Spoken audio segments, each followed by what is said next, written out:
నీదు పుట్టుక లోకానికి ఎంతో ఆనందము యేసయ్యా, నీదు పుట్టుక లోకానికి ఎంతో క్రీస్తునామమున శుభములు. Welcome back to our channel. వీక్షిస్తున్న దేవుని పిల్లలకు నా వందనములు. వాక్య అపార్థాలు వాటి అర్థాలు అనే కార్యక్రమానికి స్వాగతం. మరి ఈరోజు మరొక సందేహంతో దేవుని మనసు బైబిల్ ఛానల్ టీవీ మన ముందుకు వచ్చింది కనుక ఈ సందేహాన్ని మన ముందున్నటువంటి బ్రదర్ అరుణ్ కుమార్ గారిని అడిగి తెలుసుకుందాం. బ్రదర్ వందనములు. ఈరోజు నా సందేహం ఏమిటంటే, మొదటగా తీసుకున్నట్లయితే 2వ సమూయేలు గ్రంథము 8వ అధ్యాయము 4వ వచనం. 2వ సమూయేలు గ్రంథము 8వ అధ్యాయము 4వ వచనం. అతని యొద్ద నుండి 1700 మంది గుర్రపురౌతులను 20,000 కాల్బలమును పట్టుకొని వారి గుర్రములను నూటిని ఉంచుకొని మిగిలిన వాటికి చీలమండ నరములు తెగవేయించను. ఇక రెండవదిగా చూసుకున్నట్లయితే 1వ దినవృత్తాంతాల గ్రంథము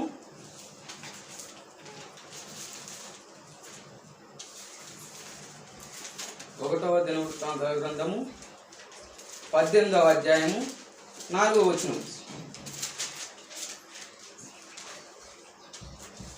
18వ అధ్యాయము 4వ వచనం.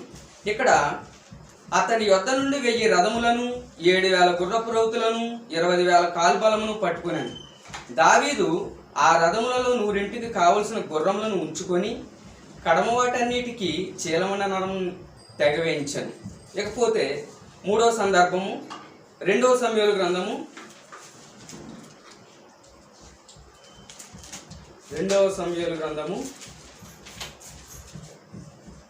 10వ అధ్యాయం 18వ వచనం.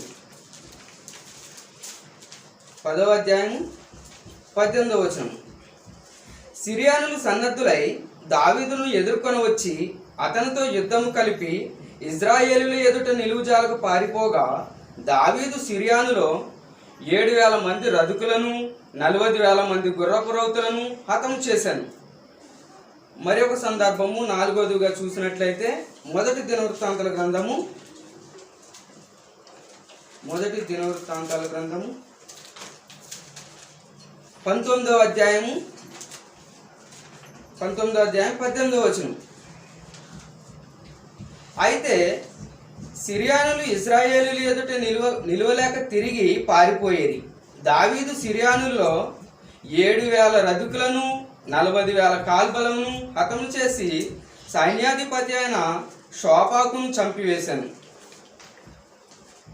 ఓకే బ్రదర్, ఇక్కడ 4 సందర్భాల్లో మరి 4 విధాలుగా రాయబడి ఉన్నది. మొదటగా 2వ సమూయేలు గ్రంథము 8వ అధ్యాయం 4వ వచనంలో ఇక్కడ గుర్రపురౌతులు 1700 అని రాయబడ్డది. అంటే 1000 అంటే 1000 ప్లస్ 700 అంటే 1700 గుర్రపురౌతులు. కాల్బలం వచ్చేసి 20,000 అని రాయబడి ఉంది. రెండవ సందర్భంలో మొదటి దినవృత్తాంతాలు 18వ అధ్యాయం 4వ వచనంలో చూసినట్లయితే మరి ఈ సందర్భంలో వచ్చేసి రథికులేమో 1000, గుర్రపురౌతులు వచ్చేసి 7,000, కాల్బలం వచ్చేసి 20,000 అని చెప్పేసి ఇక్కడ రాయబడి ఉంది. మూడవదిగా చూసినట్టున్నట్లయితే 2వ సమూయేలు గ్రంథము 10వ అధ్యాయం 18వ వచనంలో మరి 700 రథికులు 40,000 గుర్రపురౌతులు అని చెప్పేసి ఈ సందర్భంలో రాయబడి ఉంది. లేకపోతే నాలుగవదిగా చూసుకున్నట్లయితే మొదటి దినవృత్తాంతాల గ్రంథము 19వ అధ్యాయం 18వ వచనంలో రథికులు వచ్చేసి 7,000, ఇక్కడ వచ్చేసి గుర్రపురౌతులు లేరు, కాల్బలం వచ్చేసి 40,000 అని చెప్పేసి రాయబడి ఉంది. ఇలాగ 4 సందర్భాల్లో వేరువేరుగా రాయబడి ఉంది.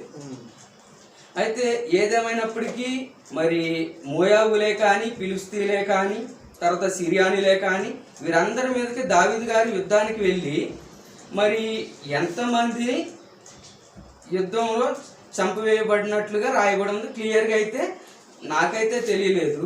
మరి ఈ 4 సందర్భాలని గమనించినట్లయితే కొంచెం గలిబిలిగా కనపడుతుంది.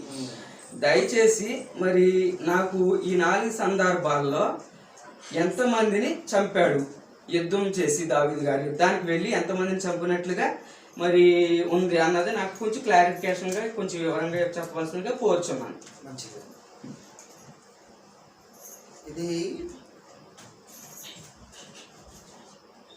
కాంట్రడిక్షన్ అని అంటే అసంబద్ధం అని ఓకే. అంటే బైబిల్ చదువుతారు చాలా మంది. అవును. వాళ్ళు కాంట్రడిక్షన్ అంటే ఇంగ్లీష్లో అసంబద్ధం అంటే అసంబద్ధం అంటే కరెక్ట్గా లేదు ఓకే. అని ఎత్తిపడుతుంటారు. కనుక నిజమే వాళ్ళు లేవనెత్తిన ఈ 4 సందర్భం ఓకే. ఒకే రకంగా లేవు. లేవు. ఎందుకంటే ఇప్పుడు 2వ సమూయేలు 8:4 ఆ శోభారాజు అవును. అతని మీద యుద్ధానికి వెళ్ళినప్పుడు 1700 మంది గుర్రపు రౌతులు అన్నాడు. అవును. 20,000 మంది కాలువలు అన్నాడు. దినవృత్తాంతాల మొదటి గ్రంథం 18:4 వచ్చేస్తే 1000 రథములు అన్నాడు. 7,000 గుర్రపు రౌతులు అన్నాడు. 20,000 కాలువలు అన్నాడు. అంటే ఈ రెండింటి మధ్య పొంతం లేదు. ఇక మూడోదాన్ని తీసుకుంటే దావీదు ఆ సీరియల్ మీద వేసినప్పుడు 700 మంది రథికులు అంటే రథాన్ని నడిపేవారు రథికులు. 40,000 మంది గుర్రపు గుర్రాలు చేసేవారు. కాల్పం అసలు లేదు. ఇక మొదటి దినవృత్తాంత గ్రంథం 19:8 వచ్చేసరికి ఇంకా డిఫరెంట్ 7,000 మంది రథికులు అన్నాడు. 40,000 మంది కాల్వలు అన్నాడు. అంటే 4 ఒకటే సందర్భం. దావీదు యుద్ధానికి వెళ్ళాడు సిరియల్ మీదకి. అది యుద్ధానికి వెళ్ళినప్పుడు ఆ లెక్క 4 రకాలుగా ఎందుకు రాయబడింది? 4 రకాలుగా రాయబడిందని వాడికి అర్థం కాదు. అందుకే బైబిల్ ఎవరికి అర్థం కాదు. ఈ బైబిల్ అర్థం కావాలంటే మనమే చెప్పాలి. 4 రకాలుగా ఎందుకు ఉంటుంది? ఒకటే సందర్భం. ఇప్పుడు సందర్భం ఒకటే సందర్భం చూడటానికి అలా ఉండొచ్చు. ఎందుకంటే ఒక సామెత ఉంది తెలుగులో, పచ్చకల్లుడు లోకం అంతా మనం ఏం చేస్తాడు దానికి. ఈ ప్రశ్న అడిగాడు పచ్చకల్లుడు. అందుకే మనం ఏం చేస్తారంటే ప్రశ్నకు ఆన్సర్ చెప్పుకోకుండా దేవుడు చూసుకుంటాడులే అంటాడు. నిజం ఇప్పుడు దేవుడు చూసుకుంటాడు. మనం దేవుడి గురించి చెప్తాం. ఇప్పుడు 4 సందర్భాలు డిఫరెంట్గా ఉన్నాయి, కానీ డిఫరెంట్గా ఏమి లేవు. ఇప్పుడు ప్రశ్నలు లేవనెత్తిన వాడికి ఒక ప్రశ్న ఇవ్వాలి మనం. ఇప్పుడు ప్రశ్నిస్తున్న వాడికి ఒక ప్రశ్న ఇవ్వాలి మనం ఎప్పుడు కూడా. దేవుడు ఇస్తాడు. అందుకే ఏబు గారు ఏమన్నారు? భూమికి నడుము కట్టుకో అన్నాడు. అంటే నడుము కట్టుకోండి అర్థం ఏంటి? సిట్రైట్గా ఉండు ప్రశ్నిస్తున్నాడు. అది అందుకని భూమికి పునాదేశం ఎక్కడున్నావు అంటే ప్రశ్న. అంటే ఎదుటివాడు ప్రశ్నిస్తూ ఉంటే మనం చెప్పుకుంటూ ప్రశ్నించడం ఈజీ, చెప్పటమే కష్టం. 4 సందర్భాలు 4 రకాలుగా ఉన్నాయి. ఇప్పుడు వాడికో ప్రశ్నిస్తున్నారు ఏంటంటే అసలుకి దావీదు గారి యొక్క ఆ సైన్యంలో సైనికులు ఎంతమంది, గుర్రాంతో రథులు ఎంతమంది, కాలుబలం ఎంతమంది, గుర్రాలు ఎన్ని, ఈ లెక్క మనకేమో చెప్పాడు. ఫస్ట్ ఆఫ్ ఆల్ అడగాలండి ప్రశ్న. ప్రశ్నించడం ఈజీ. ఇప్పుడు దావీదు గారు దేవుడు ఇచ్చినటువంటి ఆ రాజు, 2వ రాజు కాబట్టి ఇజ్రాయేల్కి, ఆయనకి అసలు కాలుబలం ఎంతమంది ఉన్నారు అది అవుట్ చేయరాడు. రథికులు ఎంతమంది ఉన్నారు, రథాలు తోలేవాళ్ళు ఎంతమంది ఉన్నారు, 2 రథాలు ఉన్నాయి, ఎన్ని గుర్రాలు ఉన్నాయి, ఎంతమంది స్వారీగాళ్ళు ఉన్నారు, ఎంతమంది సైన్యం ఉంది, ఇవి బయట తీసుకురావాలి. ఇప్పుడు మనం అడిగామనుకో, మేము అడిగిన దానికి మీరు చెప్పలేక ఎదురు ప్రశ్నిస్తున్నారు అంటారు. ఎదురు ప్రశ్నించడం అంటలేదు. ఇక్కడ ప్రశ్నిస్తున్నప్పుడు ఇలా కూడా వాడు ప్రశ్నిస్తాడేమో అని ముందే వాడు ప్రశ్నించుకొని ప్రశ్న తీసుకుని ముందుకు రావాలి. అది మిస్ అయ్యింది ప్రశ్నించేవాడు. ఇప్పుడు అది ఆ ప్రశ్నించాం, దానికి వాడు ఎప్పటికీ చెప్పలేడు, మనమే చెప్పాలి. కాబట్టి ఈ 4 ఎట్టవాడు ఆ ప్రశ్న వేయలేడు కాబట్టి ఆ ప్రశ్న వాడికి మనం ఇచ్చాం. అది చూసిన భవిష్యత్తులో వాడు చెప్పలేడు. కానీ ఈ 4 సందర్భాలు ఆలోచిస్తే మనిషి అన్నవాడే లెక్కల్లో చాలా పర్ఫెక్ట్గా ఉంటాడు. మనిషి అన్నవాడు అలాంటిది దేవుడు పరిశుద్ధాత్మ ప్రేమతో రాయిస్తే లెక్కల్లో పర్ఫెక్ట్గా ఉండడా? పైగా ఇది ఎవరిదయ్యా అంటే దావీదు సిరియల్ మీదకి వెళ్ళాడు. ఆమె ఒక పేరు కూడా అంటారు అరామీయులు. ఓకే, సిరియల్ కాబట్టి వెళ్ళాడు, వాళ్ళ మీదకి వెళ్ళాడు, ఇంత తీసుకువెళ్ళాడు. ఇప్పుడు దావీదు ఎంత తీసుకెళ్ళిండు అని ఆలోచించారే కానీ దేవుడు అక్కడ ఏం చెప్పాలనుకుండో ఆలోచించాల. 4 సందర్భాలు 4 రకంగా రాసిందంటే దేవుడు ఏం ఆలోచించాలి పిల్లలు అని అనుకుని ఉంటాడు. ఒక విషయాన్ని 4 రకాలుగా చెప్తాం మనం. 4 రకాలుగా చెప్పడం అర్థం ఏంటి? అసలు వీళ్ళు ఆలోచించరా? ఇప్పుడు 31వ సామెతల గ్రంథము 31వ అధ్యాయము ఒక రిఫరెన్స్ చూద్దాం. 5వ వచనం చూద్దాం మనం. అక్కడ ఏమనుందంటే 6 సామెతలు 31:6. ప్రాణం పోవచ్చున్న వానికి ప్రాణం పోవచ్చున్న వారికి మద్యము నీయుడి. మధ్యమ మనోవ్యాకులము గల వారికి ద్రాక్షారసము ఉంది. ప్రాణము పోవచ్చున్న వాడికి మద్యాన్ని ఇవ్వండి. మద్యం అంటేనే కుటుంబం లాభం చేస్తుంది. అవును. మద్యం మీద మహిళలు దండెత్తారు. అలాంటిది దేవుడై ఉండి మద్యాన్ని ఎంకరేజ్ చేస్తున్నట్టుగా చెప్పాడు అక్కడ. అవును. అందుకనే యేసుక్రీస్తు వారు కానానే ఊర్లోకి వెళ్ళినప్పుడు కూడా ఆ యొక్క బాణల్ని ద్రాక్షరసాన్ని మార్చాడు. మార్చాడుగా. అంటే ఇప్పుడు దేవుడు మద్యాన్ని అంటే చుడిని ఎక్కువ చేస్తాడు దేవుడు. లేదు. ఇంపాసిబుల్. అంటే ఇప్పుడు మద్యాన్ని ఇప్పుడు ప్రాణం పోచున్న వాడికి మద్యాన్ని ఇదే అన్నాడు. ఓకే, ప్రాణము పోచున్న వాడికి మద్యము ఇదే అన్నాడు. అంటే దేవుడే మద్యం తాగమని చెప్పాడు, మీ దేవుడే మందును ప్రోత్సహించాడు. మనమేం చేస్తాం? సరే ఇప్పుడు టాపిక్ అది కాదు కానీ చెప్తున్న విషయాన్ని. అంటే ఇలాంటివి కాంట్రడిక్షన్స్ మనిషికి అర్థం కాని ఎన్నో ఉంటాయి. కనుక ఇప్పుడు మనిషికి అర్థం కావాలి అని దేవుడు రాయించాడు, అర్థం చేసుకోవాలని దేవుడు కోరుకున్నాడు. ఇప్పుడు 4 సందర్భాలు 4 రకాలుగా ఉన్నాయంటే దేవుడు ఏం కోరుకుంటున్నాడు అంటే ఇప్పుడు దావీదు ఆలోచించాలి. దావీదు ఎచ్చటవాడు, గొర్రెలు కాసుకునేవాడు, రాజును చేశాడు. గొర్రెలు కాసుకునేటప్పుడే తన తండ్రిని ఆస్తిని కాపాడాడు.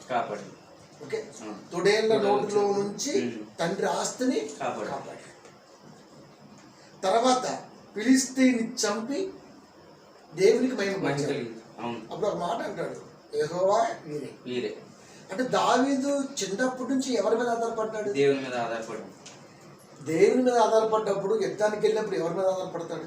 దేవుని మీద ఆధారపడ్డాడు. మరి గుర్రాల మీద కాలిబాల మీద ఆధారపడతాడు. గుర్రాలతో దావీదుకి ఏం పని లేదు అసలు. ఇప్పుడు సౌలు రాజుగా ఉన్నప్పుడు, దావీదు యవనస్తుగా ఉన్నప్పుడు యుద్ధానికి వెళ్ళినప్పుడు ఫిలిష్తీయుడు వెంకలేస్తుంటే దేవుడు అనగానే కోపం వచ్చేసింది. అప్పుడు ఒకటే అన్నాడు, నీ తోలు ఎత్తు దగ్గరకు వచ్చి అన్నాడు, ఏజ్ పడేసాడు, నరిగేశాడు. అంటే దావీదు ఎవరి మీద ఆధారపడతాడు? దేవుని మీద ఆధారపడతాడు. రాజుగా లేనప్పుడే దేవుడి మీద ఆధారపడ్డాడు. మరి ఎక్కడో కొండల్లో మేకలు గొర్రెలు కాసుకుని తీసుకొచ్చి రాజుగా చేసినప్పుడు నా దేవుడేమో కొండల దగ్గర ఉన్నా, నేనేమో దేవదారు వృక్షం కింద ఉన్నా, మంచి ఇల్లు కట్టుకొని చెప్పేసి దేవుడికి మంచిగా కట్టాలని చూస్తాం. అంటే దావీదు తలంపు ఎప్పుడు దేవుడిని అంటిపెట్టుకుని ఉండేది. అలాంటప్పుడు దేవుడు రాజుగా దావీదుని అభిషేకించి ఇజ్రాయెల్ మీద స్థిరపరిచిన, ఎన్ని గుర్రాలు ఇచ్చినా, ఎంతమంది సైనికులు ఇచ్చినా, ఎంతమంది రధికులు ఇచ్చినా ఎవరి మీద ఆధారపడతాడు? దేవుడి మీద ఆధారపడ్డాడు అని నువ్వు ఆలోచించాలి. కనుకనే 20,000 కాలువలను ఒక చోట, 40,000 కాలువలను ఒక చోట. అంటే అవి అసలుకి సంబంధం లేదు. అది మనం అంటాం అసలు ఇదేం ప్రశ్న అంటే దావీదు ఎవరి మీద ఆధారపడ్డాడో నువ్వు చెప్పాలి అని ఈ 4 రెఫరెన్స్ రాశారు. కన్ఫ్యూజన్ మనకి. ఇప్పుడు అన్ని ఒకే రకంగా రాస్తే నువ్వేమి బైబిల్ పట్టుకుంటావు? అసలు ఈ రోజున ప్రపంచాన్ని బైబిల్ నమ్ముతుందంటే ఎత్తి పొడిసేవాడు ఎత్తి పొడుస్తూ ఉండాలి, మనలాంటి ఉదయిస్తూ ఉండాలి వాక్యం మనం. అది రైజింగ్ సన్, ఉదయించి సూర్యుడు మనం. ఇలాంటి లేకపోతే అందుకని 25:2 సామెతలు మాట్లాడతారు కదా దేవుడు. ప్రసంగ సంగతి మరుగు చేయడం సామెతలు 25:2 సంగతి మరుగు చేయట దేవునికి ఘనత, సంగతి శోధించుట రాజులకు ఘనత. సంగతిని మరుగు చేయట దేవునికి ఘనత. ఈ 4 విషయాల్లో ఏం దాగి ఉన్నదో పరిశుద్ధాత్మ ప్రేమతో రాసిన దేవుడికి తెలుస్తుంది. ఆ దేవుడిని నమ్ముకున్న దేవుని పిల్లలకు తెలుస్తుంది.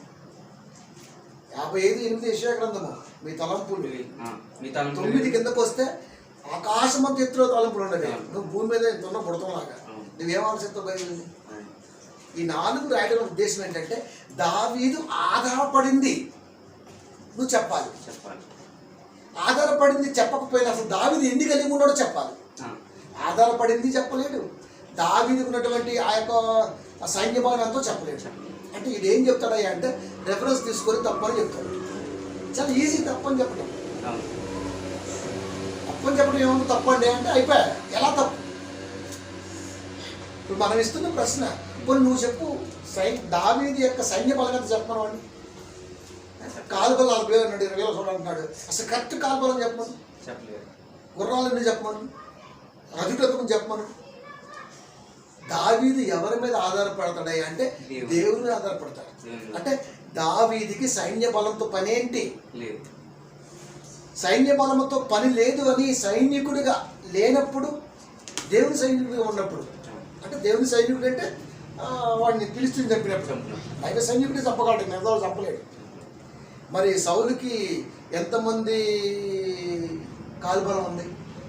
కాలుబలం అంటే ఈ బడిస పడుకునే వాళ్ళు, బాడిసలు, బిల్లులు ఇలాంటివి, ఓకే, గుర్రాలు, ఇంకా ఏనుగుల మీద ఇంకా ఎన్నో రకాల బలం ఉంది. అయినా సరే భయపడిపోతున్నారు. నాకు ఏ బలంతో అవసరం లేదు, దేవాది దేవుడి నా బలం అని పిలుస్తుని ఏ స్థలంలో తీసుకొచ్చాడు.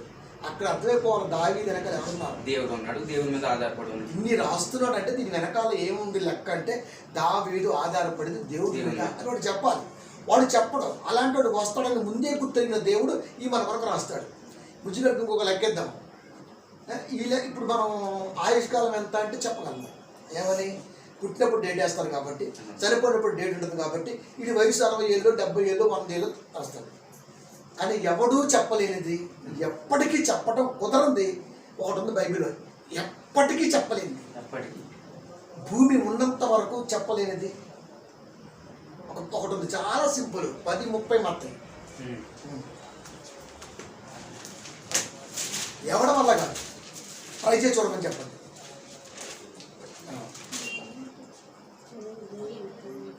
మీ తల వెంట్రుకలన్నీ లెక్కింపబడి ఉన్నవి. మీ తల వెంట్రుకలన్నీ లెక్కింపబడి ఉన్నవి.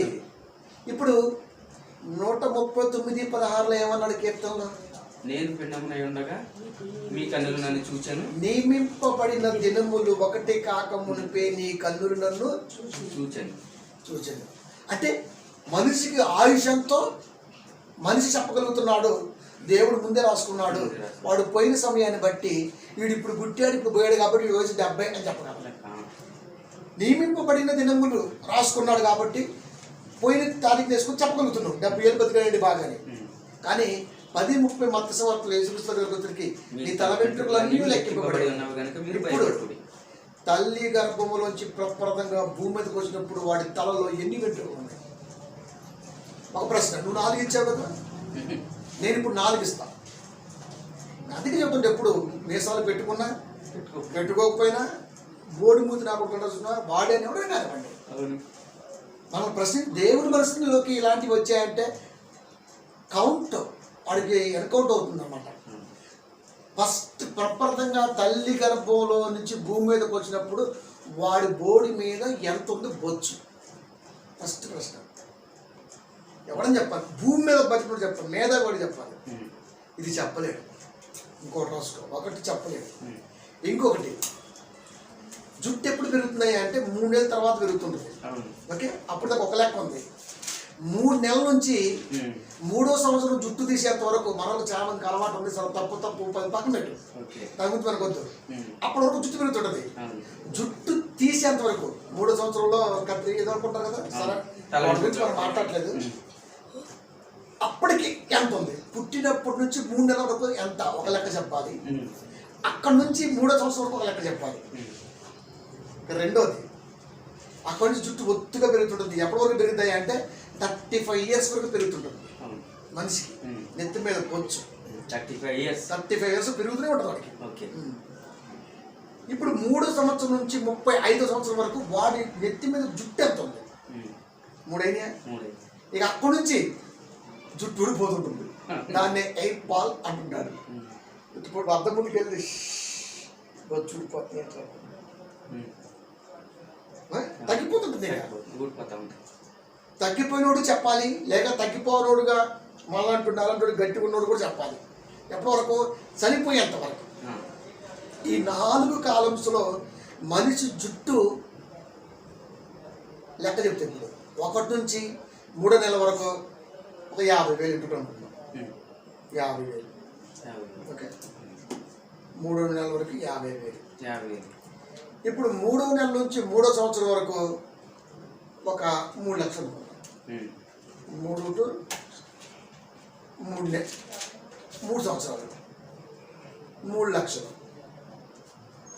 ఓకే, ఇప్పుడు 3 నుంచి 35 వరకు ఒక 5 కోట్లు అనుకున్నాం. 5 కోట్లు ఎగ్జాంపులే. ఇప్పుడు ఎయిర్ ఫాల్ అయినోడైనా కానోడైనా 35 నుంచి సచ్చేంత వరకు జుట్టు 5 కోట్ల నుంచి మైనస్ అవుద్ది, ఉమ్. లేదా ఇంకా పెరగదు, ఇంకా పెరుగు. ఇక లేదు ఇంక ఛాన్స్. ఉమ్. అక్కడితో అయిపోతుంది పెరుగుదల. ఉమ్. 30 తర్వాత ఓటమే తప్ప పెరగడం ఉంటుంది. ఇంకా ఓకే. ఒకళ్ళు గట్టిగుంటే ఆ లెక్కే ఉంటుంది. 5 కోట్లే ఉంటాయి. ఉమ్. ఇప్పుడు 5 కోట్ల లేదా అప్పుడు చాలా తగ్గాయా. తగ్గే. ఇప్పుడు 139:16 కీర్తన, ఉమ్. నీ దినములన్నీ నా గ్రంథం దగ్గర దినములన్నీ అన్నాడంటే దాంట్లో తల మీద వెంట్రుకలు కూడా లెక్కేసుకున్నాడు. ఉమ్. 10, 30 వస్తాయి. ఉమ్. దాన్ని పక్కన చేర్చుకోవాలి. దినాల్లో ఇది కూడా ఉందిగా. అవును. అంటే దినం అంటే పుట్టిన సత్యాల వరకు ఉంది. అవును. ఇప్పుడు జుట్టు కూడా ఉంటుందిగా. ఇప్పుడు 1 నుంచి పుట్టినప్పటి నుంచి 3వ నెల వరకు జుట్టు కౌంటు, ఉమ్. 3వ నెల నుంచి 35 వరకు జుట్టు కౌంటు, ఉమ్. 35 నుంచి మరి ఏరు ఫాల్తో ఓడటమా లేకపోతే పోవటమా ఆ లెక్క. ఈ లెక్కలన్నీ ఒకే రకంగా ఎందుకు లేవు? ఒకే రకంగా ఎందుకు లేవు? ఇప్పుడు ఎందుకు మనకి ఇది అడగాల్సి వచ్చింది అంటే దేవుడు తల వెంట్రుకలు లెక్కేసుకుంటాడు. తల వెంట్రుకలు అన్నీ లెక్కింపబడి ఉన్నవి, లెక్కింపబడి ఉన్నవి. నియమింపబడిన దినములన్నీ ఒకటి కాక మునిపే నా గ్రంథముల లిఖితములాయను. దాంట్లో ఇలాంటి గుజ్జు లేని బొచ్చు కూడా లెక్కేసి ఉంది. మైండ్ ఇది ఉంటుంది. ఇప్పుడు వాడు చెప్పాలి. ఇప్పుడు మనకి ఎవడైనా ఈ వీడియో చూస్తున్నవాడు ఎవడైనా ఈ ప్రశ్న చెప్పాలి. అది 3వ నెల వరకు పుట్టినప్పటి నుంచి 3వ నెల వరకు ఎన్ని వెంట్రుకలు మనం ఎన్ని ఎగ్జాంపుల్ వేసుకున్నాం అంతే. జస్ట్ 3030 వేసుకున్నాం అంతే. అప్పటి నుంచి 3వ సంవత్సరం వరకు, అప్పటి నుంచి 35, అప్పటి నుంచి డౌనా లేకపోతే స్టాండర్డా ఉంటే ఇన్ని ఉన్నాయి. ఎందుకు ఒకే రకంగా లెక్కలు? ఒకే మనుషులు జుట్టు 4 రకాలుగా ఎందుకు ఉంది? ఇది ఆన్సర్ చెప్పండి. చెప్పలేదు. ప్రశ్నించడం ఏముంది? కూర్చొని వాడు అట్టా ఇడట్టా అనొచ్చు. అంటమే కాదు. అందుకే మన ప్రసంగాలు ఎప్పుడు కూడా ప్రశ్నిస్తాం, ప్రశ్న పక్కన ఆన్సర్ కూడా ఇస్తాం. ఇది చెప్పగలరా? ప్రశ్న ఎవరైనా కానీ ఇప్పుడు ఈ ప్రశ్నకు ఆన్సర్ చెప్పగలరా? దావీదు అనే ఆయన దేవుడి మీద ఆధారపడ్డాడు. ఈ 4 రాయడం ఉద్దేశం ఏంటంటే ఇలా లెక్కలు కన్ఫ్యూజ్ కాదు, నిన్ను ఆలోచింపజేస్తున్నాడు. 4 రకాలుగా ఎందుకు మాట్లాడాడు ఆయన? అదే వాడాడు పౌలు గారు. ఆ పౌలు గారు జ్ఞానం అంతది. ఎస్, అలా చేయడం తప్ప అంటాడు. అలా చేస్తే వచ్చిన నష్టమే అంటాడు. ఇప్పుడు ఆయన ఏం చేయాలి? మనం ఈ జ్ఞానం ఎవరికి వస్తుంది? నెత్తి మీద పోచి లెక్క నేను వాడు ఎదురుస్తూ వారిని బైబిల్ని ప్రశ్నిస్తే మనం ఊరుకుంటామా? అందుకే చెప్తున్నా, మళ్ళీ ఒకసారి వీడియో చూసి చూడాలా. దమ్మున్నోడు ఎవడైనా డెబ్యూటీకి నన్ను పిలవాలి. ఉన్నాడు ఇక్కడ, నన్ను పిలవాలి. అది నన్ను పిలవరు. ఎందుకంటే ఈ ఆడ దొబ్బుతున్నాడు వాడు భయం ఆడ. అది సామరస్యం అంటే సామరస్యంగా మాట్లాడతాం. దేవుడి మీదకి వచ్చేది మేము చేతులు మడుచుకుని కూర్చొని మాట్లాడుతాం. కనుక బైబిల్ ప్రశ్నించాలంటే దేవుడి మనసు ఒకటి ఉంది. దీన్ని ఏమంటారంటే సేఫ్టీ వాల్స్ అంటారు. దీన్ని ఎవడ ప్రశ్నించలేదు. అది కాబట్టి ఎదవాళ్ళు ప్రశ్నలు అడుగుతారని చెప్పేసి దేవుడు సంగతి మరుగు చేశాడు. మనం ఆలోచించాం. నెత్తి మీద ఇంటికి లెక్క కూడా తెలియదు దేవుడి గురించి. దేవుడి దాకా ఎందుకు వాడు నెత్తి మీద ఇంటికి లెక్క చెప్పలేదు. కాబట్టి ఎందుకు 4 రకాలుగా ఇస్తాడయ్యా అంటే నువ్వు ఆలోచించాలి. ఆలోచించాలి. దావీదు ఆధారపడేది దేవుడి మీద. ఎలా చెప్పగలమయ్యా అంటే ముందే మనం రాజు కాకముందే కనపడుతున్నాం. మరోసారి రివీల్ చేస్తున్నాం. ఫిలిస్తీయుడు రంకెలేస్తుంటేనే అంత సైన్య బలం ఉంది. ఇప్పుడు ఈ సైన్య బలం అనుకో 20,000 కాల్బలం, 40,000 కాల్బలం, రౌతులు, గుర్రాలు వీళ్ళు అనుకో. వీళ్ళ వల్ల కాదా? కానీ దావీదు ఒక్కడే వీళ్ళు కొట్టేశాడు కదా. అంటే దావీదు వెనకాల ఎవరున్నారు? దేవుడు ఉన్నాడు. మరి అలాంటప్పుడు ఈ సిరియన్లు కానీ లేకపోతే వీళ్ళు అనబడుతున్న వారిని కానీ వేయాలంటే సైన్యంతో ఏం పని? రాజు కాబట్టి ఏదో పంపిస్తాడు, పోండే అంటాడు అంతే యుద్ధానికి.